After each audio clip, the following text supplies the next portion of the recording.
सुबह का समय था। एयरपोर्ट पर हलचल थी। लोग अपने अपने सपनों के साथ सफर पर निकल रहे थे। हल्क और उसका छोटा भाई मुन्ना पहली बार एरोप्लेन में बैठे थे। मुन्ना खिड़की से बाहर झांक रहा था। नीचे शहर छोटा होता जा रहा था। वह धीरे से बोला, भैया अगर जिंदगी में सब सही रहा तो मैं भी एक दिन इतना ताकतवर बनूंगा कि कोई कमजोर को दबा ना सके। हल्क ने उसके सिर पर हाथ रखा। ताकत मांसपेशियों में नहीं होती मुन्ना, ताकत दिल में होती है। प्लेन बादलों के ऊपर पहुंच चुका था। सब शांत था, बस इंजन की हल्की गूंज। तभी अचानक धड़ाम, प्लेन जोर से हिला। लाइटें बुझ गईं। लोग चीख पड़े। पायलट की आवाज कांपती हुई आई, इंजन फेल, इंजन फेल। अगले ही पल एक भयानक ब्लास्ट हुआ। आसमान आग में बदल गया। हल्क ने मुन्ना को सीने से चिपका लिया। आंखें बंद कर लें और सब कुछ अंधेरे में डूब गया। जब आंख खुली तो न प्लेन था न आसमान। चारों तरफ जलती हुई जमीन, उफनता लावा, आग की बारिश। हर सांस के साथ सीना जल रहा था। ये कोई जगह नहीं थी, ये मौत की दुनिया थी। दूर ऊंचाई पर काले पत्थरों से बना एक सिंहासन था। उस पर बैठा था ज्वालामुखी किंग। उसका शरीर पूरा लावे से बना था। हर कदम पर जमीन पिघल जाती। उसकी आंखों से आग टपक रही थी। चारों तरफ धरती से उठाकर लाए गए इंसान लोहे की जंजीरों में कैद थे। ज्वालामुखी किंग की आवाज गूंजी, ये दुनिया मेरी है, यहाँ उम्मीद जल जाती है। मुन्ना कांपते हुए बोला, भैया हमें यहाँ से निकलना होगा। हल्क आगे बढ़ा। उसकी आंखों में डर नहीं था, बस गुस्सा था। राजा हो या राक्षस, तू गलत कर रहा है। तुझे इन सब लोगों को आजाद करना होगा। ज्वालामुखी किंग हंसते हुए बोला, हाँ छोड़ दूंगा, लेकिन पहले मुझे फाइट करनी पड़ेगी। अगर फाइट तुम जीते तो मैं इन सब को छोड़ दूंगा। हल्क और ज्वालामुखी किंग में लड़ाई शुरू हो जाती है। ज्वालामुखी किंग एक ही झटके में हल्क को लावे में पिघला देता है। ये सब देखकर मुन्ना वहां से भागकर लावा वर्ल्ड की सबसे गहरी लावा गुफा में चला गया। वहां अंधेरा था, आग की नदियां बहती थीं। मुन्ना ने रोना छोड़ दिया। उसने कसम खाई, अब मैं नहीं टूटूंगा। दिन रात में बदल गए, साल गुजरते गए। 10 साल लावे में अभ्यास, जलती चट्टानों पर दौड़, आग के बीच ध्यान। मुन्ना अब इंसान नहीं लग रहा था, वह खुद एक ज्वाला बन चुका था। एक दिन लावा वर्ल्ड फिर कांप उठा। मुन्ना वापस लौटा। ज्वालामुखी किंग बोला, तू अभी जिंदा है? मुन्ना की आवाज भारी थी। आज भैया की मौत बोलेगी। लड़ाई शुरू होने से पहले मुन्ना कहता है, अगर तुम मेरे हल्क भाई से प्यार करते हो तो इस वीडियो को लाइक और सब्सक्राइब करके कमेंट में हल्क भैया लव यू लिख दो। मुन्ना लगातार ज्वालामुखी किंग पर वार करने लगा। ज्वालामुखी किंग पीछे हटने लगा। आखिरी वार में मुन्ना ने उसकी ताकत तोड़ दी। ज्वालामुखी किंग लावे में डूब गया। दुनिया शांत होने लगी। कैद इंसान आजाद हो गए। अचानक सब कुछ सफेद। आंख खुली तो हल्क और मुन्ना अस्पताल में थे। मशीनों की आवाज, सफेद रोशनी। डॉक्टर फुसफुसा रहे थे, ये नामुमकिन है। हल्क ने धीरे से आंख खोली। मुन्ना उसका हाथ पकड़े कुछ नहीं बोला, बस आंसू गिरते रहे। कमरे में एकदम सन्नाटा था।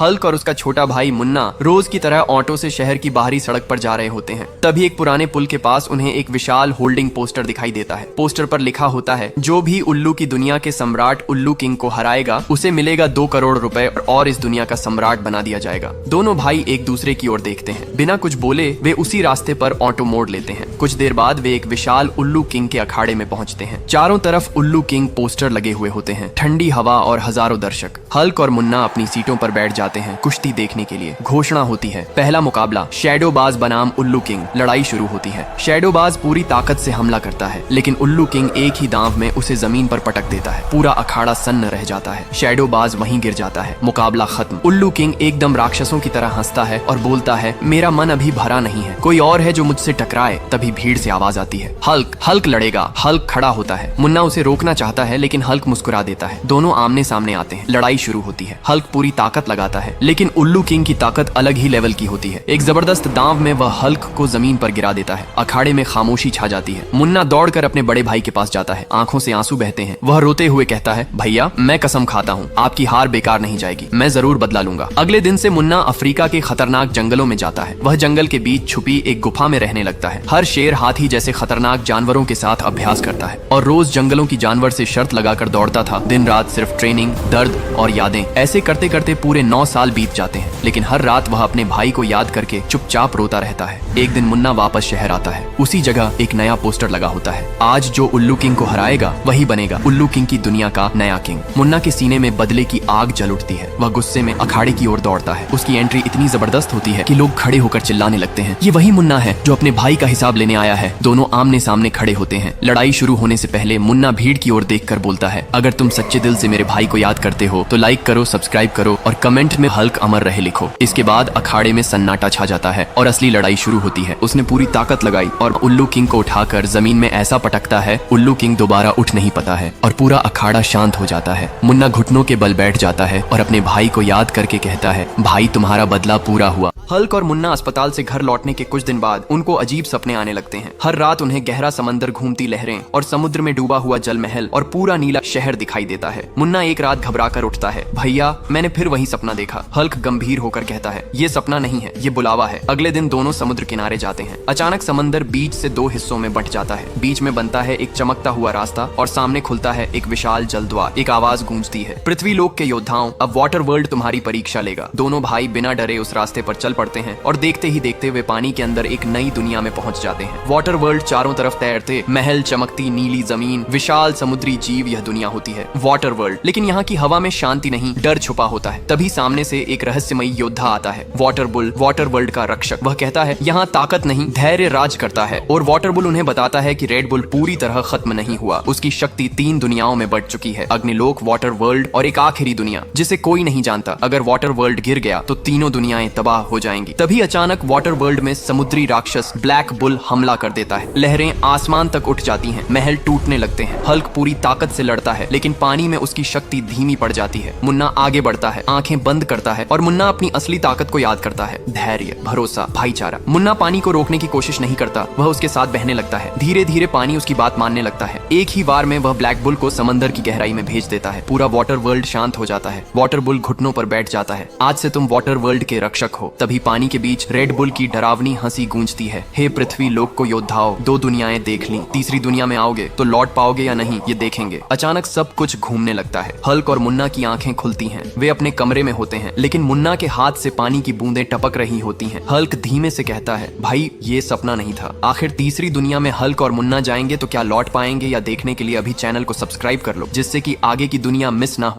दोपहर का समय था। हल्क खेत में गाय के लिए हरी घास काट रहा होता है। पास ही उसका छोटा भाई मुन्ना लकड़ी के डंडे से हवा में वार कर रहा था। मुन्ना की आंखों में चमक थी। भैया, एक दिन मैं भी सबसे बड़ा योद्धा बनूंगा, वह हंसते हुए बोला। हल्क मुस्कुराया, लेकिन दिल कहीं भारी था। तभी गांव की गली से घोड़े की टापों की आवाज आई। लोग अपने अपने घरों से बाहर निकल आए। किसी ने डरते हुए कहा, ब्लैक बुल आया है। ब्लैक बुल, ये नाम ही काफी था। कहा जाता था वह जहाँ जाता वहाँ सिर्फ खून और खामोशी छोड़ जाता। वह गाँव के दुकानदारों से हफ्ता ले रहा था। गाँव के सब दुकानदार डरते हुए ब्लैक बुल को हफ्ता दे रहे थे। ये सब देखकर मुन्ना का खून खौल उठा। वह भीड़ चीरता हुआ आगे बढ़ गया। मुन्ना ने ब्लैक बुल से कहा, नामर्द की औलाद कमजोर लोगों से ही हफ्ता वसूल कर रहा है। ब्लैक बुल हंसता है और कहता है, ये बच्चे घर चला जा। तभी मुन्ना कहता है, घर तो मैं नहीं, आज तू जाएगा। और अगले ही पल सब कुछ खत्म। ब्लैक बुल ने मुन्ना को हवा में उछालकर जमीन पर ऐसा पटका कि धरती कांप गई। एक सन्नाटा और फिर कुछ नहीं। हल्क जब पहुंचा, उसने भाई को गोद में उठाया। वह चीखा नहीं, रोया नहीं, बस उसकी आंखों से आंसू बहते रहे बिना आवाज के। उसी रात हल्क गायब हो गया। सालों तक किसी ने उसे नहीं देखा। कहा जाता था वह मरुस्थल में रहता है, जहाँ दिन आग उगलता और रातें जान लेती। वह रेत में दौड़ता, जलते पत्थरों पर बैठकर ध्यान करता, नंगे हाथों से लोहे की जंजीरें तोड़ता। हर दर्द के साथ उसके अंदर सिर्फ एक नाम गूंजता, मुन्ना।